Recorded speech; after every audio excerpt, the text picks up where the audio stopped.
Est-ce qu'il vaut mieux faire du coaching? Est-ce qu'il vaut mieux faire de la formation? Est-ce qu'on peut allier les deux dans un système hybride? On va voir ça dans cette vidéo et on va voir qu'il y a deux mondes, le monde de la formation, le monde du coaching, et qu'on peut très certainement aller sur un troisième univers qui est assez méconnu.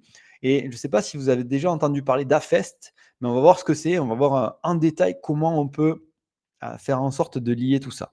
Alors déjà, ce qu'il faut savoir, c'est que dans le milieu de la formation ou dans le milieu du coaching, bah, les deux mondes ne coexistent pas trop, ne cohabitent pas.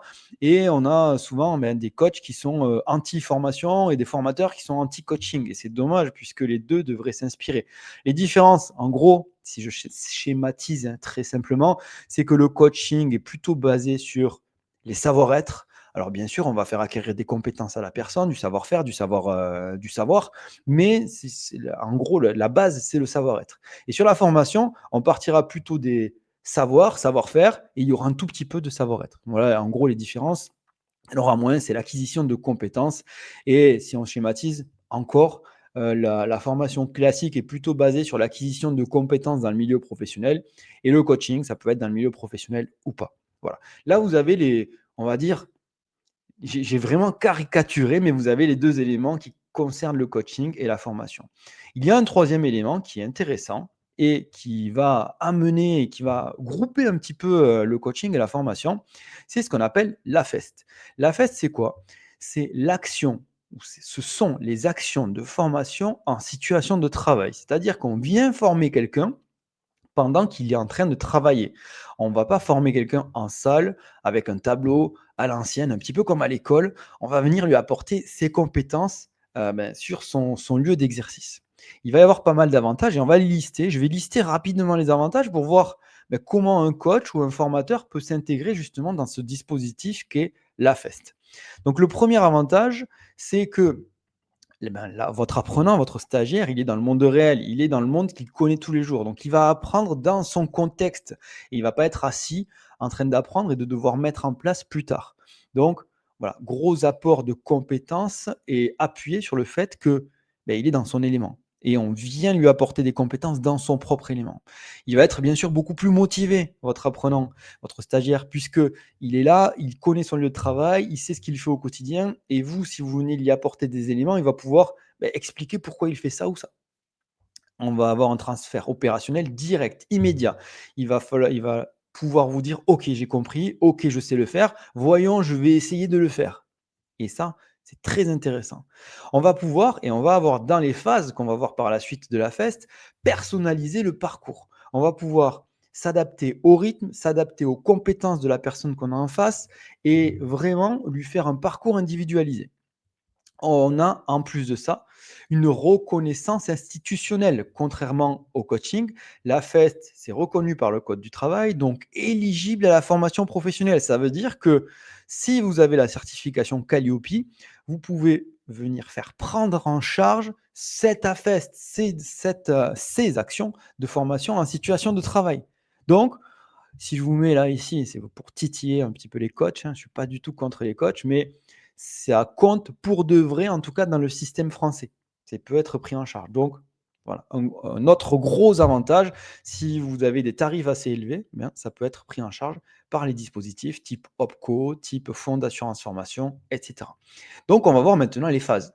Pour un AFEST, une action de formation en situation de travail, on va avoir des phases, et les phases, vous allez voir qu'elles correspondent quand même pas mal sur ce que font la plupart des meilleurs formateurs qui viennent s'adapter. Alors, sur les phases, on va avoir ici, hop, une première phase, ça va être une phase d'observation.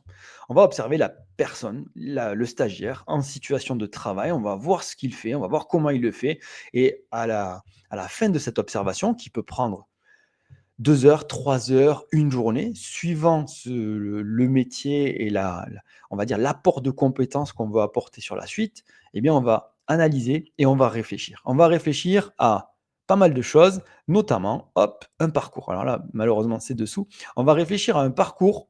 Je vais découper ça. Voilà, comme ça, vous l'avez. On va réfléchir à un parcours qui va être structuré, qui va être fait sur mesure. Ça sert à rien d'apprendre pareil à quelqu'un qui vient d'entrer dans le métier et à quelqu'un qui a 20 ans de métier. Donc, on va concevoir un parcours sur mesure adapté à ce que la personne veut et adapté à ses besoins.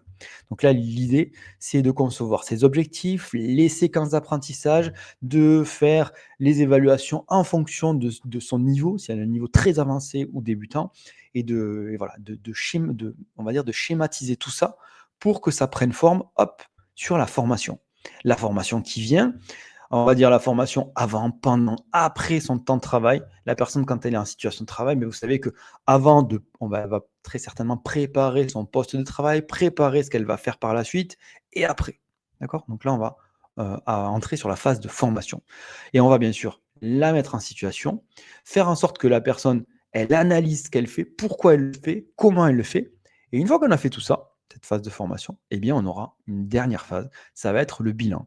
Et sur ce bilan, alors on n'est pas obligé, mais on peut apporter des process. Moi, j'aime bien faire ça. C'est-à-dire que la personne, OK, pourquoi tu fais ça? Comment tu le fais? Ben tiens, regarde, est-ce que ça serait pas plus judicieux de faire comme ça? Je t'apporte le process et je te laisse ce process pour que demain, après-demain, tu aies tous ces éléments sous les yeux et que tu puisses activer un peu plus simplement. Alors, ça sera surtout pour les débutants, mais activer simplement toutes les phases quand tu arrives sur ton poste de travail ou même avant. On va mesurer ses progrès, suivant la formation qu'elle a eue, suivant les objectifs, comment elle a progressé.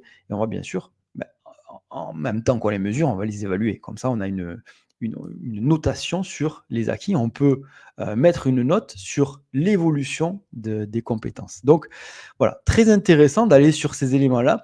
Je vais vous montrer un petit peu comment on va lier ces trois phases. Ça sera la dernière chose ici. D'ailleurs, si vous êtes formateur, coach, si vous voulez activer la FEST et avoir Calliope pour que ça soit pris en charge, n'hésitez pas à réserver un appel sous cette vidéo. Ça nous permettra de voir comment vous aider. Ça me permettra de voir aussi si ce que vous faites en AFEST, c'est adapté ou pas. On peut adapter beaucoup de choses. Il y a certaines choses qui ne s'adaptent pas. Donc, n'hésitez pas à prendre un appel.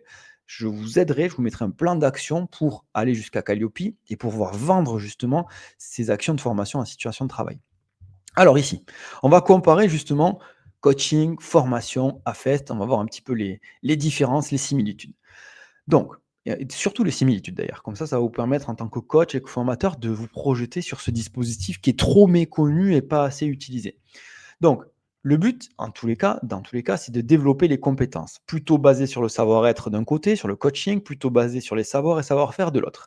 Donc, on vous l'a dit, je vous le répète ici, le coaching basé sur le savoir-être travaille sur les stratégies personnelles. La formation classique sur les savoirs et gestes techniques, et la FES va combiner les deux, donc même les trois, donc savoir, savoir-faire, savoir-être, sur le terrain. D'accord. Mais l'intention, c'est de transformer une pratique professionnelle via ces trois éléments, savoir, savoir-faire, savoir-être. Donc, voilà, si on est plutôt coach et qu'on va dans la FES, on va un peu plus axer sur le savoir-être pour découler sur le savoir-faire et le savoir, et les savoirs. Donc, vous voyez, dans tous les cas, on veut développer les compétences. Ensuite, on a un accompagnement qui est aussi basé sur l'humain. On a un formateur, ou alors on peut l'appeler coach, ou un référent à FEST, qui va devoir guider une personne, la questionner, la recadrer, et surtout la faire réfléchir sur ses pratiques, pour qu'elle adopte des pratiques qui sont plus efficientes, plus efficaces, et qui vont lui permettre d'avoir un meilleur quotidien, ou une meilleure productivité, si c'est le but. Ensuite, on aura une relation pédagogique. On a une relation qui est fondée sur, bien sûr, la confiance. On va avoir du feedback sur la personne qu'on a en face et le formateur, coach, pourra apprendre de ce qu'il fait au quotidien. Donc, on a en gros, très simplement, un humain qui fait avancer quelqu'un d'autre, un autre humain. Donc voilà, qu'on soit dans le coaching ou dans la formation, c'est la même chose. On veut faire avancer quelqu'un, lui faire atteindre un point A, le faire aller plutôt d'un point A à un point B. Et que sur le point B, il augmente en compétences. Voilà, c'est ça l'idée. Ensuite, on va avoir une logique de progression. On parle de parcours dans les trois formats, autant la FES que le coaching que la formation. Il va y avoir une entrée, un chemin, une sortie. Ok. Et on va définir des objectifs qui, vous l'avez vu juste avant, sont adaptés suivant notre apprenant. Et ensuite, on mesure l'évolution. Donc, voilà, vous voyez qu'il n'y a pas grande différence sur les trois éléments. Il y a juste la mise en place qui est un petit peu différente. Autre chose sur laquelle j'ai beaucoup insisté, c'est le fait de s'adapter. Les 3 dispositifs doivent s'adapter. Quand on est formateur et qu'on a Calliope, on doit s'adapter. Quand on fait de la FEST, on doit s'adapter. Quand on est coach, on doit s'adapter. Donc, il va falloir adapter le contenu à la réalité du terrain, du travail. Il va falloir tenir compte, je vous l'ai déjà dit, du profil de l'apprenant. Est-ce qu'il est débutant? Est-ce qu'il a 20 ans de pratique? Et on va, nous, ajuster notre posture de formateur/coach.